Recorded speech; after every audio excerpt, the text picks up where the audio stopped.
যে সমস্ত মানুষেরা সবচাইতে দুর্ভাগা, যে সমস্ত মানুষেরা সবচাইতে বেশি ক্ষতিগ্রস্ত হয়ে যায়, আমার কাছে মনে হয় ওই সমস্ত মানুষেরা নামাজ কেন্দ্রিক সবচাইতে বড় ক্ষতিগ্রস্ততার শিকার হয়ে যায়। কারণ বিভিন্ন নামাজে ওয়াক্তের সময় আমাদের দেশের প্রায় মসজিদের আশেপাশে দেখা যাবে এমন কিছু লোক বসে থাকে, নামাজের আগ পর্যন্ত বসে আছে, কিন্তু যখন নামাজের জন্য আযান দিয়ে দেওয়া হয় ওই সমস্ত মানুষেরা তখন মসজিদের আঙ্গিনা ছেড়ে মসজিদের আশপাশ থেকে সরে যায়। কারণ এমন হয়ে যাইতে পারে কোন দাদা যদি তাকে দেখে তখন বলবে, নাতি আর নামাজে আয়। এই দাদার ভয়ে সে মসজিদের আশপাশ থেকে অবস্থান দূরে সরায় নেয়।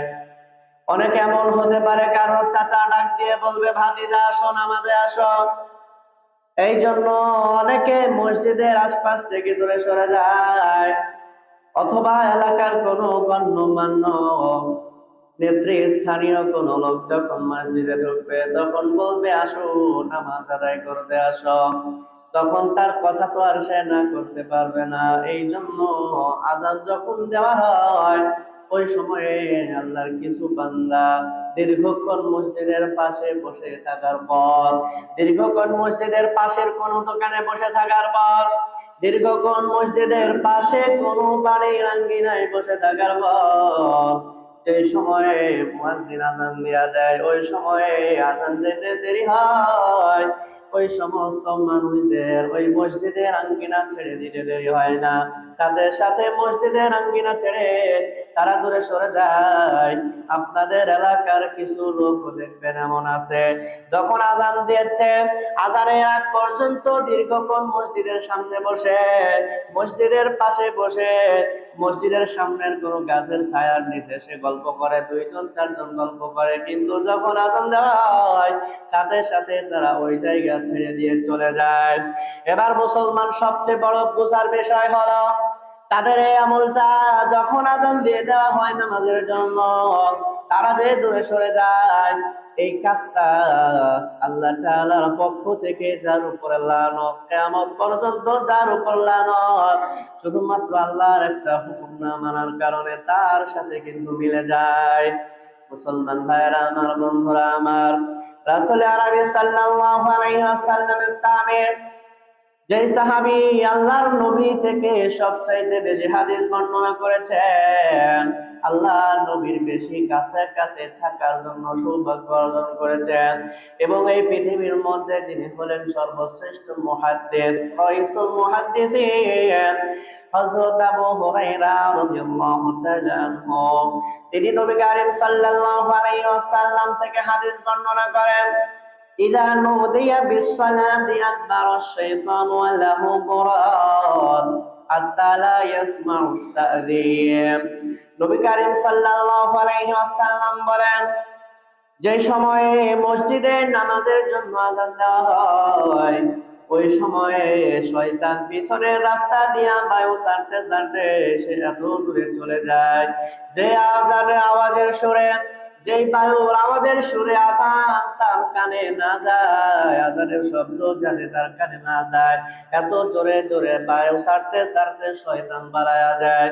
ফাইদা ক্বাদান নিদা আকবালা হাত্তা ইযা সুবিবা লিস-সালাহ। নবী করিম সাল্লাল্লাহু আলাইহি ওয়াসাল্লাম বলেন, যেই সময়ে আযান শেষ হয়ে যায়, আযান শেষ হয়ে যাবার পরে শয়তান আবার মসজিদের আঙ্গিনায় আসে, শয়তান মসজিদের ভিতরে আসে, হাত্তা ইযা সুবিবা আকবালা আকবারা।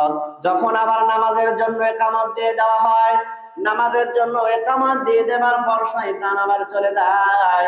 আযান যখন শেষ হয়ে গেছে শয়তান মসজিদে এসে আবার এইখানে বিভিন্ন রকম ঝামেলা পাকানোর চেষ্টা করে, নামাজে যারা দাঁড়াইছে তাদের নামাজের মধ্যে ধোঁকা দেওয়ার চেষ্টা করে, বিভিন্ন জিনিস তাদের মনে করানোর চেষ্টা করে। এইভাবে বিভিন্ন সময় মনে করানোর পর যখন আবার নামাজের জন্য ইকামত দেওয়া হয় ওই সময় শয়তান আবার পালায়া যায়।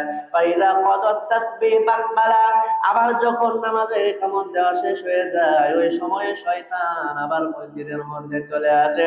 হাত্তা ইয়াসতুরা বাইনাল মারই ওয়া নাফসিহি, মসজিদের মধ্যে আবার যখন শয়তান এসে যায়, নামাজীর মনের ভিতরে বিভিন্ন রকমের চিন্তার উদ্রেক করা দেয়। উযকুর কাযা উযকুর কাযা লিমা লাম ইউযকার ক্বাবলা। আল্লাহর নবী বলেন, নামাজে দাঁড়ায় আল্লাহর বান্দারা এমন কিছু কথা মনে করে, এমন কিছু কথা মনে করে যেগুলো বান্দার নামাজে দাঁড়ানোর আগে মনে ছিল না। ও বাবাজি, মুসলমান বাবাজি, যারা ঠিক মতো নামাজ আদায় করেন, আপনারা একবার বলেন এইরকম হয় কিনা? নামাজের আগে কোনো কথা মনে নাই, কিন্তু যখন নামাজে আপনি দাঁড়াইছেন, ওই সময় দেখা যাবে শয়তান আপনার মনের মধ্যে সে ওয়াসওয়াসা দিতে থাকে। দক্ষিণ চকের যেই ক্ষেত, ওই ক্ষেতের আইল তো বন্ধ করে আসা হয় নাই, পানি মনে হয় আরেক ক্ষেতে চলে গেল। উত্তরের চকের যেই ক্ষেত আছে, এই ক্ষেতের তো নিড়ানি দেওয়া বাকি, এই কথা শয়তান আপনার মনে দিয়ে আসবে। আবার কখনো মনে করাই দিবে, আজকে বাজারে দোকানে গেছিলাম, কি পরিমাণ লাভ হইলো, ওই হিসাব আপনাকে নামাজের মধ্যে করায়। এইভাবে হিসাব যখন মনের নামাজের মধ্যে করায়, বিভিন্ন সময়ে ঘোরার জন্য আপনাকে বিভিন্ন জায়গায় শয়তান নিয়ে চলে যায়। আল্লাহর নবী বলেন, হাত্তা ইয়াদিল্লার রাজুলা মা ইয়াদরি কাম সাল্লা। এইভাবে শয়তান যখন আপনাকে আমাকে ধোঁকা দিয়ে বিভিন্ন জায়গায় যখন নিয়ে চলে যায়, বিভিন্ন কাজের কথা যখন শয়তান আমাকে আপনাকে মনে করায় দেয়, আল্লাহর নবী বলেন, ওই সময়ে মানুষের অবস্থা এমন হয়ে যায়, মানুষ আর বলতে পারে না সে কয় রাকাত নামাজ আদায় করেছে। নাউযুবিল্লাহ। কথা সত্য কিনা? আপনি নামাজে দাঁড়িয়েছেন, এমন এমন কথা আপনার মনে আসে যেটা নামাজের আগে আপনার মনে ছিল না, আপনার মনে ছিল না। তো যখন আপনি বেশি সময় দিবেন এইভাবে, যে আপনি ঘুরে বেড়াচ্ছেন বিভিন্ন জায়গায়, আপনাকে শয়তান নিয়ে বেড়াচ্ছে, শয়তান নিয়ে বেড়ানোর পর কিছুক্ষণ পরে দেখবেন আপনি মনে করতে পারবেন না যে আপনি কয় নাম্বার রাকাতে আছেন। হয় না এমনটা? আপনি আর মনে করতে পারেন না। কিন্তু কথা হইল, এখান থেকে যেটা জানার মূল বিষয়, সেটা হচ্ছে আল্লাহর নবী বলেন যে যখন আযান দেওয়া হয় নামাজের জন্য, তখন শয়তান ওই এরিয়া ছেড়ে চলে যায়। যতদূর পর্যন্ত আযান যাতে সে শুনতে না পারে এতটা দূরে চলে যায়, এবং তার পিছনের রাস্তা দিয়ে সে বায়ু ছাড়তে ছাড়তে যায়, যাতে করে আযানের আওয়াজ তার কানে চলে না আসে। তাহলে কথা হলো, এখান থেকে যেটা আমি বলতে চাই, আল্লাহর যে সমস্ত বান্দারা আযানের আগে মসজিদের আঙ্গিনায় থাকে, মসজিদের আশেপাশে থাকে, কারোর সাথে গল্প করে, মসজিদের পাশের দোকানে বসে থাকে গল্প করে, কিন্তু যেই না মাত্র আযান দিয়ে দেয়, শুধুমাত্র এই একটা ভয়ে চলে যায় যে এখন যদি দাদা এসে নামাজে ডাকে আমি তো না করতে পারবো না, চাচা এসে যদি এখন নামাজের জন্য ডাকে আমি তো নিষেধ করতে পারবো না, এই ভয়ে যে মসজিদের আঙ্গিনা ছেড়ে চলে যায়, তাদের এই যাওয়াটা কিন্তু শয়তানের সাথে মিলে যায়। কথা বলেন ঠিক কিনা? শয়তানও তো এইটা চায় না আযানের আওয়াজ তার কানে যাক, আযানের আওয়াজ কানে যাওয়া মাত্রই সে যে চলে যাচ্ছে, তার এই যাওয়াটা শয়তানের সাথে মিলে যায়। তাহলে শয়তান তো কিয়ামত পর্যন্ত লানত প্রাপ্ত, আল্লাহর পক্ষ থেকে কিয়ামত পর্যন্ত লানত শয়তানের উপরে, সে কখনো রহমত পাবে না। তার সাথে যার কাজ মিলে যায় সেও কিন্তু ওই একই পথের পথিক। কথা বলেন ঠিক কিনা? কিন্তু এইটা আমরা কিভাবে বুঝাই আর কতভাবে বুঝাই? আপনাদের এখানে যখন আসলাম, বিশেষ করে এই পাশে আজম ভাইয়ের বাড়িতে যখন থেকে আমি থাকা শুরু করলাম, আমি দেখতাম 12-14 বছরের 7জন 8জন ছেলে পেলে ওই বড় বড় গাছে বসে থাকতো, এই সাইডে থাকতো। আসার সময় ডাক দিতাম, চলো নামাজ পড়ে আসি। আমার কথা ফেলতেও পারতো না, সুন্দর করে এসে নামাজ পড়েছে। 12-15 দিন পরে দেখি ওই সময়ে ওই এলাকাতে একটা ছেলেও নেই। আমি ধরে আনছি, আমার কথা ফেলতে পারে নাই, আসছে। কিন্তু 12-15 দিন পরে আমি ওই এরিয়াতে ওই সময়ে আমি ওদের কাউকে আর দেখতে পাই। এরকম অনেক বড় মানুষও করে। তাহলে এই যে কাজটা, যখন আমার আপনার কোনো কাজ যখন শয়তানের সাথে মিলতেছে, তখন আমার আপনার মতো দুর্ভাগা আর কেউ নাই। কারণ সে তো ভালো না, সে তো আল্লাহর পক্ষ থেকে রহমত প্রাপ্ত না। বরং সে আল্লাহর পক্ষ থেকে লানতপ্রাপ্ত। তো যখন আমার আপনার কাজ তার সাথে মিলে যায়, তখন আমার আপনার কপালেও ভালো কিছু আছে বলে এইটা কিন্তু বিশ্বাস করা যায় না, এইটা কিন্তু মানা যায় না। কথা বলেন ঠিক কিনা? কারণ আজান শুনে পালাই হলো শয়তান, আজান শুনে পালায় শয়তান। কোন মুসলমান তো আজান শুনে পালাইতে পারে না। বিভিন্ন সময় দেখবেন, একটু খেয়াল করবেন, আমার কথাটা দেখবেন একেবারে মিলে যাবে। আজান দিলে ওই এলাকায় থাকে না, তার আগে অনেকক্ষণ গল্প করতেছে, দুইজন চারজন মিলে আড্ডা দিতেছে, মোবাইলে গেমস খেলতেছে, সব করতেছে, আজান দিলে নাই। আজান দিলে আর পাবেন না। এটা শুধু আপনাদের এই এলাকার অবস্থা না, অন্যান্য সব এলাকাতেও একেবারে সেম অবস্থা। আজান দিলে আর নাই, আজানের শব্দ শুনেছে, ওই আশেপাশে আর কেউ নাই, অথচ তার আগে বিশাল জমজমাট আড্ডা তারা দিচ্ছে। দোকানে বসে থাকে, মসজিদের সামনের দোকান, আজান দিলে উঠে ভেঙে যায়। তাহলে যার আমল, যেই কাজ, যার কাজ শয়তানের সাথে মিলে, সে হেদায়েতের পথে আছে এটা বলা যায় না, ঠিক কিনা? এটা বলা যায় না।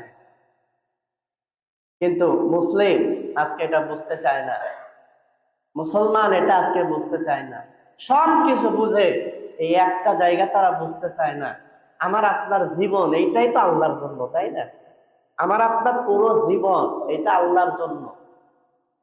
এখন আল্লাহর একটা হুকুম পালন যদি আমরা করতে না চাই বা আমরা যদি করতে না পারি, তাহলে পিতামাতার হুকুম না মানলে পিতামাতাও তো শাস্তি দেয়, হালকা হোক আর বেশি হোক, বয়স অনুযায়ী, তাই না?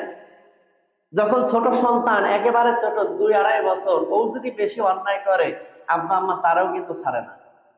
কিছুদিন হয়তো একটু বোঝায়, এরপরে কিন্তু তারা শাস্তির ব্যবস্থা করে। এমন অনেক মাও খুঁজে পাওয়া যাবে যে 7 মাস 8 মাস বয়সের সন্তান, তার কাছ থেকে মা সরতেই পারে না, সরলেই কান্না করে। ওই রকম অবস্থায়ও কিন্তু অনেক মা সন্তানকে সহ্য করতে না পেরে মেরে বসে। এটা কিন্তু অস্বীকার করার কোনো সুযোগ নাই, মেরে বসে, যদিও তখন সে কিছুই বোঝে না।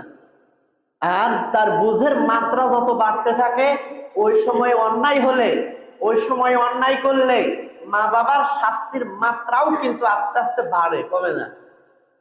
তাহলে আমার আপনার বয়স বাড়তেছে, সাথে সাথে আমি আপনি আল্লাহর বিধিবিধান থেকে দূরে সরতেছি। বয়স বাড়তেছে, আমার আপনার মাঝে আল্লাহ দ্রোহিতা বাড়তেছে।